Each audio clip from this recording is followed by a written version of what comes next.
بسم الله الرحمن الرحیم. سلام، ستړي مشئ، زموږ یوټیوب چینل ته ښه راغلاست.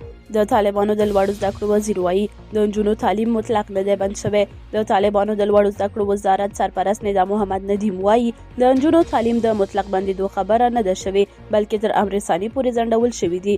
هغه نن سېشنبه په کابل کې د افتاء او اقتصاد تخصص فراغت غونډه کې په دې اړه غبرګونونو ته ځواب کې وویل هغه کسان چې د افغانستان شرایط په نظر کې نه نیسي په خبره یې بې انصافي کوي.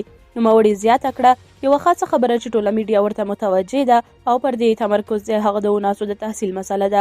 په دې مسله کې خو په ابتدا کې چې کوم جریانات ویل شوي ول مطلق هلته د بندېدو خبره نه وه شوې، د امر ثاني خبره شوې وه. خو دا چې د افغانستان شرایط او وضعیت ته خلک نه ګوري، بس خپل خواهش او فرمایش ته متوجه دي، نو دا ولې بند شوي بې ځایه د خلکو افکار خرابوي، ذهنونه خرابوي، دا بې انصافي نه ده پکار. هغه وویل د لوړو زده کړو وزارت اړوندو ټولو ښځینه استادانو او کارکوونکو ته پر کورونو معاشونه ورکوي او په خبره یې دوی د ښځو حقوقو په اړه غلطې ارادې نه لري او اقتصاد یې ورته مهم دی. هغه وویل دا چې بې ځایه موږ خلک تورنوي چې تاسو د ښځو دښمنان یاست، ښځو ته وخت نه ورکوئ، هغه د خلکو بې انصافي ده. خو نوموړي د دې سره ټینګار وکړ هغه غوښتنې چې په خبره یې د افغانستان کلتور او دین نه ایجابوي په خبره د دوی لخوا نه منل کیږي.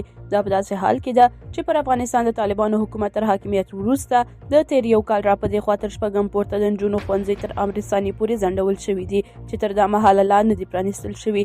د طالبانو حکومت د لوړو زده کړو وزارت د تیر 2022 میلادي کال په ډسمبر میاشت کې په ټولو پوهنتونونو کې د ښځو او نجونو زده کړې هم تر امر ثاني پورې وځنډولې.